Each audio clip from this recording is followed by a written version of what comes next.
Hello students. Our today's question is, what is the role of accounting as a management information system?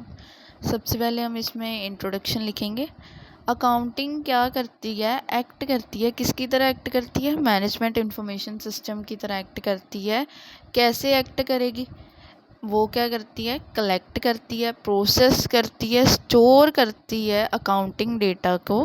क्या करने के लिए? Facilitate informed decision making. Informed मतलब पूरी information को analyse करके क्या दिया जाता है, एक अकाउंटिंग डिसीजन जो है वो दिया जाता है। अब ये क्या प्रोवाइड कर रही है, क्रूशियल डाटा को प्रोवाइड करती है। हमने अकाउंटिंग पढ़ी है, अकाउंटिंग हमें क्या प्रोवाइड करती है, डेटा ही प्रोवाइड करती है। और इस डेटा को किस लिए यूज़ कर रहे हैं, वो स्ट्रेटेजिक प्लानिंग के लिए, कॉस्ट का एनालिसिस हो रहा है, बजटिंग भी उसी से बन रही है। जो हम परफॉर्मेंस की वैल्यूएशन करते हैं वो भी इसी से ही करते हैं, ठीक है। फिर हमें क्या होता है, पहले हमारा एक रॉ फाइनेंशियल डाटा होता है, उसी को हम मीनिंगफुल इन्फॉर्मेशन में कन्वर्ट करते हैं, ठीक है। इससे हमारी पूरी ऑर्गेनाइजेशनल गोल्स जो होते हैं वो भी अचीव होते हैं, जो भी हमें अकाउंटिंग इन्फॉर्मेशन से ज़रूरी चीज़ें चाहिए होती हैं, ठीक है, उससे। It provides financial data necessary for both internal and external users to make informed economic decisions। अब जो अकाउंटिंग है और वो क्या करती है, फाइनेंशियल डाटा प्रोवाइड करती है। किस किस को प्रोवाइड करती है? इंटरनल यूज़र्स को भी प्रोवाइड करती है और एक्सटर्नल यूज़र्स को भी प्रोवाइड करती है। किस लिए करती है? डिसीजंस जो हैं वो बनाने के लिए, ठीक है। नेक्स्ट हम देखेंगे इसके रोल्स या फंक्शंस क्या हैं। Role of accounting as a management information system. सबसे पहला हमारा पॉइंट है डेटा कलेक्शन एंड प्रोसेसिंग। क्या करता है? पहले तो अकाउंटिंग क्या करती है, डेटा कलेक्ट करती है, उसको प्रोसेस करती है। अगर अकाउंटिंग में हमने डाटा कलेक्ट कर लिया, उसको प्रोसेस भी कर लिया, तो वही डाटा कौन यूज़ कर रहा है? मैनेजमेंट यूज़ कर रही है। इसी तरह से इसीलिए हम इसको बोल रहे हैं कि अकाउंटिंग क्या है, एक मैनेजमेंट इंफॉर्मेशन सिस्टम है। पढ़ते हैं हम इसे।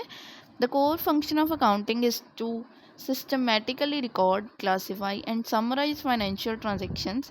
It gathers financial and accounting data from various internal and external resources. सबसे पहले तो क्या है, ये कोर फंक्शन है। किसका कोर फंक्शन है? अकाउंटिंग का। क्यों? क्योंकि ये क्या कर रही है, सिस्टमेटिकली रिकॉर्ड कर रही है, डेटा को क्लासीफाई कर रही है, ठीक है, समराइज कर रही है फाइनेंशियल ट्रांजैक्शंस को। और ये जो भी डेटा होता है सारा किसके लिए यूज़ में आ रहा है? इंटरनल यूज़र्स के यूज़ में भी आ रहा है और एक्सटर्नल यूज़र्स के यूज़ में भी आ रहा है। अब इसमें हम सब पॉइंट्स भी लिख सकते हैं, जैसे record transactions, organizes data, centralize information, ठीक है। Now our next point is facilitating decision making. अब डिसीजन मेकिंग में अकाउंटिंग मैनेजमेंट की कैसे हेल्प कर रही है? Accounting provides timely and accurate financial reports which are fundamental for management decisions, ठीक है। अकाउंटिंग क्या करती है? टाइमली और एक्यूरेट फाइनेंशियल रिपोर्ट्स प्रोवाइड करती है, जो किसके लिए ज़रूरी है? मैनेजमेंट के डिसीजंस के लिए ज़रूरी है। अब इसमें एग्जांपल के तौर पे हम कैसे देख सकते हैं? सबसे पहले परफॉर्मेंस मेजरमेंट। परफॉर्मेंस कैसे मेजर कर रहे हैं हम? फाइनेंशियल रिपोर्ट क्या करती हैं? मैनेजर की हेल्प करती हैं। कौन सी परफॉर्मेंस को इवेल्युएट करने में? डिपार्टमेंट्स, प्रोडक्ट्स की, सर्विसेज की। कैसे कंपेयर कर कैसे रहे हैं हम? ऐसे कंपेयर करके एक्चुअल रिजल्ट्स विद। जो फाइनेंशियल मैनेजर्स होते हैं वो कैसे परफॉर्मेंस को मेजर करते हैं? सबसे पहले वो एक्चुअल रिजल्ट्स जो होते हैं उनको कंपेयर करते हैं। किसके साथ कंपेयर करते हैं? जो हमारे बजट्स हैं, हमने पहले ही डेटा फोरकास्ट करके रखा हुआ था कि हम काम को ऐसे करेंगे, वो देखते हैं कि वैसे हो भी रहा है या नहीं हो रहा। Next, strategic planning. Strategic planning कैसे होती है? मैनेजमेंट क्या करती है? इन्फॉर्मेशन को यूज़ करती है। जैसे सेल्स के ट्रेंड्स हो गए, कैसी सेल हमारी पहले चल रही थी, ज़्यादा थी, कम थी, उसको देखते हैं। कॉस्ट का एनालिसिस होता है। फ्यूचर फाइनेंशियल नीड्स को फोरकास्ट किया जाता है और इसी हिसाब से क्या किए जाते हैं, गोल्स को सेट किया जाता है। Our next point is, Now, our third point is providing financial reports for stakeholders। अब जो अकाउंटिंग डेटा होता है उसमें फाइनेंशियल रिपोर्ट्स होती हैं हमारी, ठीक है, उसमें ही कंसीडर की जाती हैं। वो क्या करती हैं? स्टेक होल्डर्स को फाइनेंशियल रिपोर्ट्स प्रोवाइड करती हैं। स्टेक होल्डर्स कौन होते हैं? इंटरनल यूज़र्स भी हो सकते हैं, एक्सटर्नल यूज़र्स भी हो सकते हैं। इंटरनल यूज़र्स में कौन कौन आ रहा है? इंटरनली जो ऑर्गेनाइजेशन के अंदर ही काम कर रहे हैं, मैनेजर्स हो गए, एम्प्लॉयज़ हो गए, इंटरनल ऑडिटर्स हो गए, हु नीड टाइमली इन्फॉर्मेशन, जिनको टाइमली इन्फॉर्मेशन चाहिए होती है। किस लिए? क्योंकि उन्होंने ऑर्गेनाइजेशन का कंट्रोल जो है देखना होता है। Now external users, external users में कौन आता है? जो ऑर्गेनाइजेशन के बाहर है, इन्वेस्टर्स हो गए, क्रेडिटर्स हो गए, गवर्नमेंट हो गई, ठीक है। वो क्या देखते हैं? फाइनेंशियल रिपोर्ट्स देखते हैं। किस लिए देखते हैं? कंपनी की प्रॉफिटेबिलिटी कितनी है, कंपनी प्रॉफिट बना भी रही है या नहीं बना रही, उसकी क्रेडिट वर्दीनेस कैसी है, वो जो उन्होंने उधार पे पैसे लिए हैं वो वापस कर रहे हैं या नहीं कर रहे, एंड कॉम्प्लायंस विद रेगुलेशंस, और जो भी रूल्स एंड रेगुलेशंस बने हुए हैं उनको कॉम्प्लाई विद किया जा रहा है, माना जा रहा है या नहीं माना जा रहा है, ठीक है। Next point, budgeting and forecasting. Budgeting and forecasting, budget बनाना, हम पहले ही डिसाइड करते हैं किस चीज़ में हम कितना पैसा लगाएंगे, कैपिटल कितनी है हमारी, कितने का हम रॉ मटेरियल लेंगे, पहले ही बजट बना लिया जाता है किस चीज़ पे कितना एक्सपेंडिचर किया जाएगा।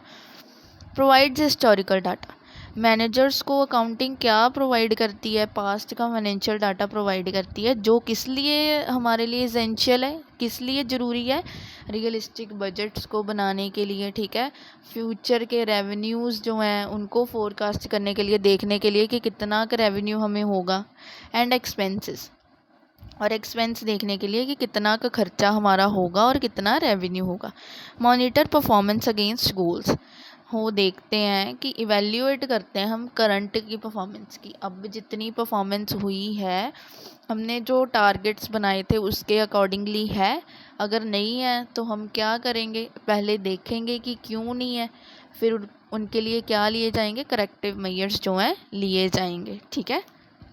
Next our fifth point, risk management and internal controls. अब अकाउंटिंग से हमें सारे डेटा का पता चलता है, ठीक है, कि क्या हुआ है, क्या हमें फ्यूचर में रिस्क हो सकता है, लॉस हो सकता है या नहीं हो सकता। इसीलिए हम क्या करते हैं? इंटरनल कंट्रोल मेंटेन करके रखते हैं, ठीक है, किसके लिए? ऑर्गेनाइजेशनल के लिए, ठीक है। अब आगे हम देखेंगे इसका सब पॉइंट देख सकते हैं। Maintain internal controls, a well-designed accounting system includes security measures such as access controls and audit trials that safeguard sensitive data against fraud and unauthorized access. अब हम हमारा अगर एक वेल डिज़ाइंड अकाउंटिंग सिस्टम है तो उसमें सिक्योरिटी होगी, ठीक है, उसमें एक्सेस कंट्रोल्स होंगे कि कौन एक्सेस कर सकता है, कौन नहीं कर सकता, ठीक है, और उसके ऑडिट ट्रायल्स भी होंगे, जिसके कारण क्या होगा? फ्रॉड नहीं हो सकते हमारे डेटा के साथ, ठीक है, ना ही उसको अनऑथराइज्ड एक्सेस मिल सकता है, कोई भी आके हमारा डेटा यूज़ नहीं कर सकता। फैसिलिटेट ऑडिटिंग, अब हमारे पास अगर ट्रांसपेरेंट और ऑर्गेनाइज्ड सिस्टम है तो इससे क्या हो जाएगा? इंटरनल और एक्सटर्नल जब भी हमें ऑडिटिंग करवाते हैं तो उनके लिए क्या हो जाएगा? ईजी हो जाएगा, ठीक है, और जितने भी रूल्स एंड रेगुलेशंस हैं उनका भी कंप्लायंस हो जाएगा, उनको भी हम माना जाएगा। नेक्स्ट हमारा सिक्स पॉइंट है रेगुलेटरी कंप्लायंस। रेगुलेटरी कंप्लायंस मतलब जितने भी गवर्नमेंट रूल्स बनाती है कंपनीज़ के लिए कि इतना टैक्स भरना है आपने, इतना आप इतने टाइम बाद आपका ऑडिट होना चाहिए, वो सारा कुछ। It provides necessary financial data, accounting क्या करती है? नेसेसरी अकाउंट फाइनेंशियल डाटा जो है उसको प्रोवाइड करती है, किस लिए? ताकि हम अपने लॉज, जो टैक्स के लॉज हैं उनके साथ कंप्लाई कर सकें, जो इतनी ऑडिट की रिक्वायरमेंट्स है कि इतनी इतनी देर बाद ऑडिट होना चाहिए, वो सारी हमारी क्या हो जाती हैं? कंप्लाइड हो जाती हैं, मानी जाती हैं, ठीक है। That's it, this is the topic. Thank you. If you like the video, do like, subscribe and comment.